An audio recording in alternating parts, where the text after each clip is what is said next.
Alors, lundi, c'était évidemment cérémonie du Temple de la renommée du hockey avec l'admission de l'ancien capitaine du Canadien Shea Weber, de notre collègue Pierre Houde. Et par le fait même, on a pris connaissance de la liste à venir des joueurs qui seront admissibles dès leur première année. On a préparé un tableau à cet effet, ce qui va nous mener à notre première affirmation de ce soir. Donc, vous voyez les noms: Carey Price, Joe Thornton, Duncan Keith, Zdeno Chara, Ryan Getzlaf, Tuukka Rask et Eric Staal. Messieurs, je vous lance dans le bain tout de suite. Carey Price doit être admis au Temple de la renommée l'an prochain à sa première année d'admissibilité.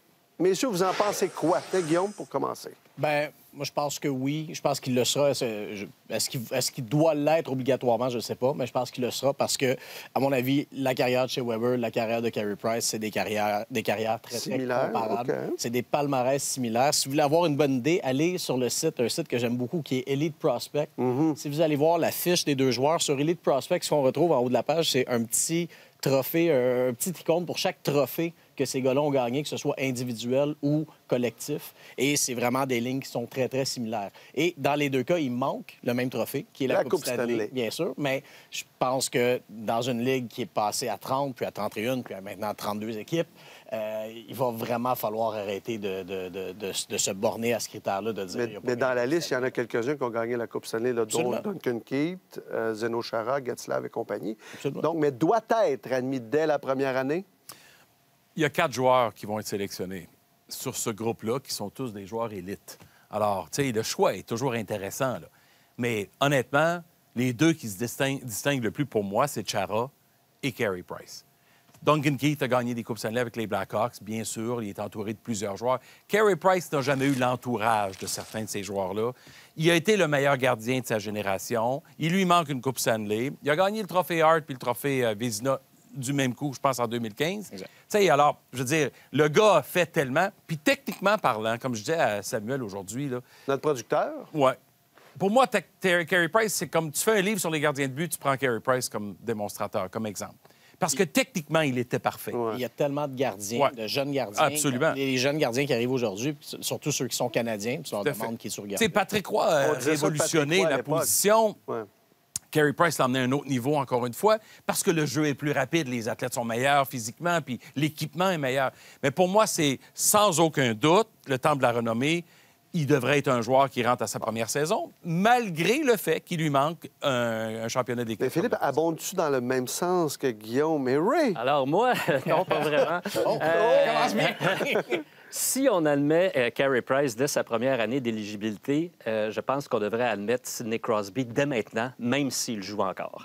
Pourquoi? Parce que les joueurs qui sont admis à leur première année, à mon avis, c'est un énoncé qui est tellement fort. C'est qu'on vient de dire, là, toi, le joueur X qu'on élu à la première année, tu as transcendé ton sport pendant que tu étais là. Tu as été le meilleur parmi les meilleurs. Tu as été vraiment l'étendard auquel on mesure tous les autres joueurs. C'est vrai pour Wayne Gretzky, tu le nommes à la première année. C'est vrai pour Mario Lemieux, tu le nommes à la première année. C'est vrai pour Sidney Crosby, je blague, mais c'est bien sûr la première année. C'est vrai pour Ovechkin, ça va être à la première année. Mais Carey Price qui n'a jamais gagné la Coupe Stanley, qui a eu une super année en 2015, mais qui a eu des années très difficiles aussi, là, on va dire, écoute, ta carrière est telle, tu as atteint un tel niveau qu'il faut qu'on te confère l'honneur suprême à la puissance 2, c'est-à-dire la première puissance, tu es élu au Temple de la renommée. Bravo, il le sera un jour, je suis convaincu.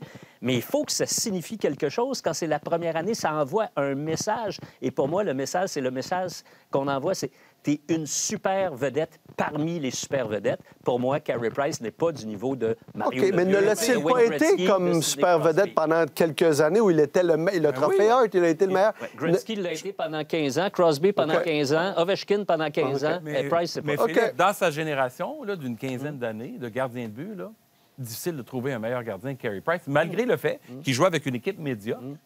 Et puis, mais dès ses débuts, champion du monde junior en 2007, Coupe Calder avec les Bulldogs de Hamilton, champion olympique en 2014. Bon, Shea Weber, pour moi, c'est encore plus étonnant, lui, qui est passé à sa première année. Trouves-tu que Carey Price a transcendé le hockey? Non. Moi, je pense que première année d'éligibilité... Mais je trouve pas que Shea Weber non plus. Là, non, moi, je pense pas que Weber a déjà été élu la première année non plus. Là, pour moi, ça me paraît très clair. Mais la question aujourd'hui, c'est sur Carey Price. Pour moi, c'est la même chose. Mais messieurs, il y a un problème, et c'est un problème plus large du monde du hockey, moi, je pense, et dont Price pourrait être victime, on verra, c'est que c'est la sous-valorisation de la position de gardien. Dans les 30 dernières années, il y a eu 75, parmi les joueurs de la Ligue nationale, là, dans les 30 dernières années, il y a eu 75 patineurs qui ont été amenés au Temple de la Renommée et seulement 10 gardiens. Et là-dessus, il y a eu l'année de 3 gardiens en 2023, qui était une façon justement de corriger ce déséquilibre-là. On peut continuer sur la dévalorisation des gardiens. Oui, les 12 Guillaume... années Conn Smythe, il y a eu un gardien. Les contrats de plus de 9 millions, depuis que Vasilevski a signé son 9,5 millions, 23 patineurs ont été cherchés plus de 9 millions, aucun gardien. Ouais. Alors, il y a un problème avec la dévalorisation, justement, de la position. À mon avis, pourquoi? C'est qu'on a démontré, plusieurs équipes, que tu peux gagner la Coupe Stanley sans un gardien Jordan super, Bennington, super par exemple. Puis quand tu fais ton exemple de patineur versus gardien, il y en a un sur la glace comparé à 5 autres patineurs, avant ou défenseurs. C'est normal qu'il y en ait beaucoup plus de ces joueurs-là, de ce type-là. Gardien de but et carrière au football sont 2 des positions les plus difficiles dans le monde du sport d'équipe. Alors, c'est vraiment particulier comme position. Puis, honnêtement, je répète, là, Carey Price, il n'a pas toujours livré au moment attendu, mais tous les gardiens se comparaient à Carey Price pendant ses 15 années de carrière. D'avoir été la référence, peut-être pas, tu disais tantôt, Philippe, beaucoup d'années, une quinzaine d'années pour Gretzky est le mieux, mais dans une période de temps, disons-le quelques années, là, Carey Price était la référence. Oui. Est-ce que ça ne l'extirpe pas du lot des gardiens qui ont été très bons, mais que lui, il avait l'excellence? À mon avis, non. Moi, je pense qu'il faut... Je reviens avec le mot que j'ai utilisé, mais pour moi, il est fondamental. Il faut que tu aies transcendé ton sport. Il faut que tu sois, quelque part, la référence. Qu'il ait été la référence de toute une génération de gardiens de but. Il y en a d'autres avant lui, plus vieux que lui, qui ont été l'inspiration de toute une génération de gardiens de but. Patrick Roy a été l'inspiration pour toute une génération. Ben oui, puis Dominique Hachek a probablement été l'inspiration pour un paquet de gardiens de but. Price s'inscrit dans cette suite-là de joueurs qui, pour leurs plus jeunes contemporains, ont été inspirés. Mais est-ce que ton débat, c'est parce qu'il est rentré dès sa première année? Comment? Est-ce que le débat, pour toi, c'est qu'il est rentré trop tôt? Tout à fait. Pour moi, Carey Price va aller au Temple de la Renommée. Je suis convaincu de ça, puis je pense qu'il mérite sa place. Mais je trouve qu'il devrait avoir... ça devrait signifier quelque chose de très, très profond sur ton influence de rentrer dans la première année. C'est un honneur extraordinaire. Parce que quand tu rentres dans ta première année, ça veut dire qu'il y a 0 doute. C'est même pas sujet à débat. C'est ça. Wayne Gretzky, Mario Lemieux, Sidney Crosby. Patrice Bergeron.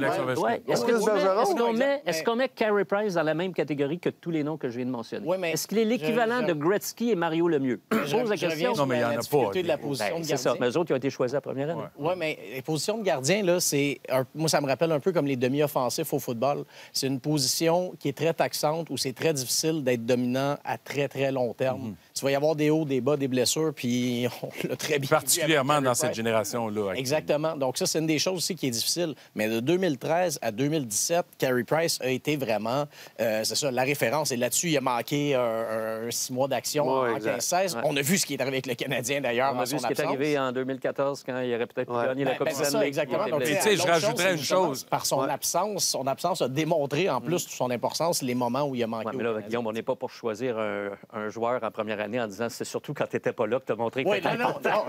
C'est pas juste ça, mais je trouve que tous ces exemples-là mis ensemble... Tu sais, un point pour renchérir là-dessus. Carey Price, pour moi, là, de mon point de vue d'affaires, Carey Price vendait des billets.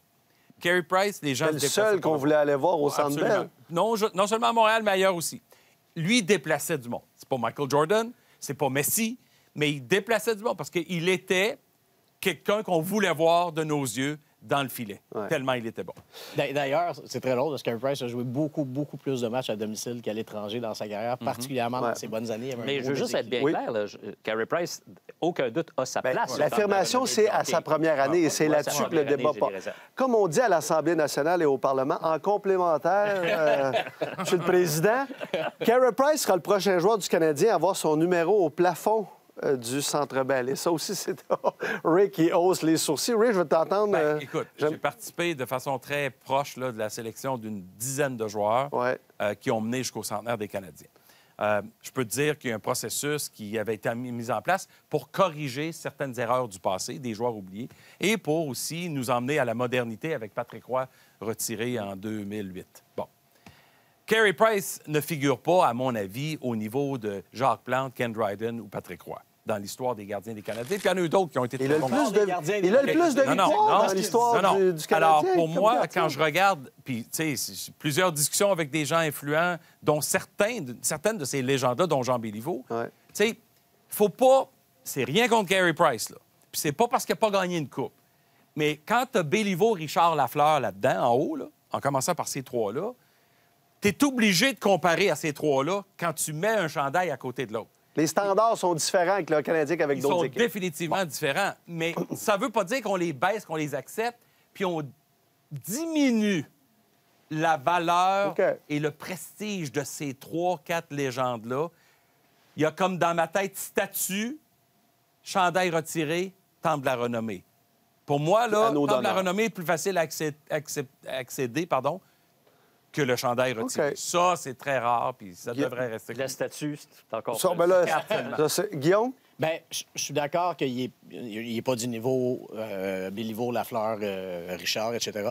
Cela dit, s'il rentre au temple de la renommée dès la première année, ce qu'on pense tous qui va arriver, moi, je pense que le Canadien n'a pas le choix, justement, de le rentrer rapidement, de retirer son chandail au plafond. Ou aussi dans les années à venir? Je pense que oui. Il y en a qui ont attendu longtemps là, pour l'avoir, leur chandail. Justement, si t'es un assez grand joueur pour rentrer à ta première année, ce qui va arriver, je pense. Moi, je pense que ça doit venir avec un retrait de chandail aussi. Je vais attendre Philippe. Vas-y, Guillaume. Ben, regardez, j'allais juste ajouter à ça. Quand on regarde les joueurs qui sont au temple de la renommée, les anciens joueurs du Canadien qui ont fait toute leur carrière avec le Canadien, parce que ça, c'est un critère important, particulièrement à notre époque. Les joueurs qui ont fait toute leur carrière avec le Canadien qui sont au temple de la renommée, il y en a 5 dont les chandails sont pas retirés. De Bill Durnan, Georges Vézina, évidemment 2 gardiens, comme revenant à ce que je disais. Jacques Laperrière. Gardien, je pense, en tant Oui. que garage. Oui. Il y a un petit billet. Le jupon du gardien dépasse ici. Jacques Laperrière, Jacques Lemaire, qui sont également là. Et un cinquième... Steve Schott? Non, Steve Schott qui a joué également à Los Angeles, exactement.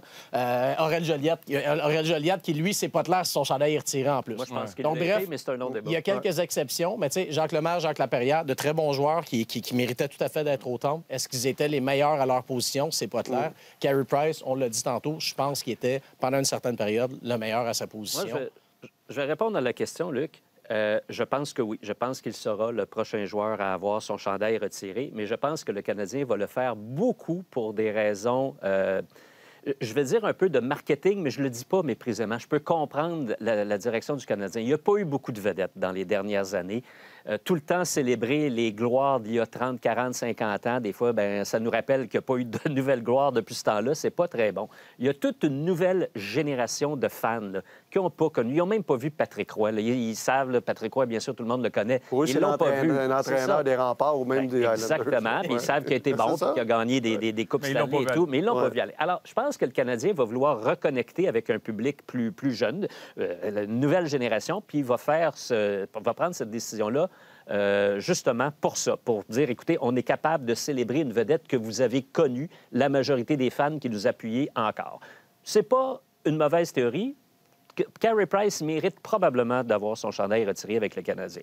Moi, ce que je regrette dans tout ça, c'est que je pense qu'il y a 2 joueurs qui n'ont pas leur chandail retiré et qu'on devrait retirer. Le premier, je vais retourner plus loin dans le passé, Guillaume, tu l'as mentionné, c'est Jacques Lemaire. Lemaire a été un joueur absolument extraordinaire avec le Canadien. Il mériterait amplement d'avoir cet honneur-là. L'autre, pour moi, plus contemporain, c'est Guy Carbonneau. Moi, Carbonneau, je l'ai vu en 1986. J'ai couvert cette Coupe Stanley-là. J'ai couvert la Coupe Stanley de 1993. J'ai vu le leadership de ce gars-là, comment il a été important, comment, par exemple, en 93, quand il s'est mis dans les bottines à Wayne Gretzky à partir du match numéro 2 de la finale, ça a changé. Il a été un des artisans principaux de cette Coupe Stanley-là. Il a fait tout ce que l'organisation lui a demandé. Il s'est battu. Il a même dirigé l'équipe. Il a même été congédié comme entraîneur. Mais il a donné son cœur et son âme à cette équipe-là, à cette organisation-là. Il l'a fait avec distinction, il l'a fait avec classe, il l'a fait avec succès, en remportant des trophées individuels puis en remportant la Coupe Stanley. Si on ne retire pas ce numéro-là, le numéro 21, moi, je comprends pas. Puis qu'on n'ait pas retiré le numéro 25, ça, je comprends pas encore. Mais, tu sais, pour parler de Carbonneau pour un moment, là... C'est certain que quand tu regardes l'ensemble de sa carrière, les trophées Frank Selke, le trophée individuel plus le leadership, 3 coupes, dont une avec Dallas. Écoute, là, ça commence à être un joueur très polyvalent qui est toujours dans des bonnes équipes. il est une des raisons pourquoi ils ont des bonnes équipes. Voilà. Tu Ben, comprends c'est ça. Il est un facteur exact. de la bonne équipe. C'est un instigateur de bonnes équipes. Puis, donc, ça, c'est très important. Ça, c'est des critères que tu ne vois pas sur papier, là. Des accomplissements comme ça. Mais reviens à ce que j'ai dit au début. Quand tu as des joueurs légendaires comme ça, puis tu sais que tu es dans une autre génération, une autre époque, puis il y a moins d'équipes gagnantes, puis il y a moins de dynasties, puis pas juste pour Montréal, mais pour plein de villes. Qu'est-ce que tu fais? Est-ce que tu changes ta culture, ta philosophie, ton point de vue là-dessus pour t'adapter à une jeune génération qui veut consommer différemment, qui n'a pas les mêmes habitudes puis la même historique en dedans, ça venait de leurs parents, pour justement essayer de te moderniser? Tu changes un peu tes critères du passé. C'est correct. Ben oui. C'est une décision d'entreprise. Pas de problème. Jeff Molson puis son équipe vont prendre une décision, puis c'est possible qu'elle soit influencée par l'aspect connexion, engagement émotif, commercialisation, puis tout ça qui vient avec les années 2024. Oui, puis c'est correct de le faire aussi, de toute façon, oui. parce que on peut même pas dire aujourd'hui, après ça, qui sera le prochain après Carey Price. De toute façon, si on revient pas sur des joueurs du passé, si on corrige pas certaines injustices, puis effectivement, Carbonneau, Lemaire peuvent en être, mais sinon, je veux dire, je vois vraiment pas à moyen terme et même à long terme qui sera le prochain. On verra si on a cette discussion-là à propos de Nick Suzuki dans 20 ans. Certains parlent de Lane Hudson dans une vingtaine d'années. Déjà, Lane Hudson n'a pas 25 matchs de jouer. Mais... On en parle déjà. On n'est vraiment pas là. Mais à mon avis, Carey Price, qui a fait toute sa carrière à Montréal, puis on le sait, là, être gardien de but pour le Canadien de Montréal, avec tout ce qui vient avec, d'avoir fait le choix de passer toute sa carrière avec le Canadien. Lui, de son côté, il a donné beaucoup à cette équipe-là dans des conditions qui n'ont pas toujours été faciles, on le sait. C'est ça. Mais le jeu des comparaisons est toujours difficile, puis c'est toujours injuste. Mais la tradition d'excellence du Canadien est rendue ailleurs. Depuis 93 qu'on n'a pas de Coupe Stanley. C'est plus la même chose. Mais moi, je pense qu'il mérite d'avoir son chandail retiré. Mais je pense qu'on devrait en retirer 2 autres auparavant. Exact. C'est un débat très, très intéressant. Mais j'avais un autre sujet. Malheureusement, je n'aurais pas le temps. On aurait pu prendre une dizaine de minutes, mais... On peut mettre 25. L'émission fait seulement 1 heure, mais on va le garder, puis peut-être la semaine prochaine, on pourra en parler. Guillaume, Ray, Philippe, merci beaucoup. Toujours très intéressant. Merci.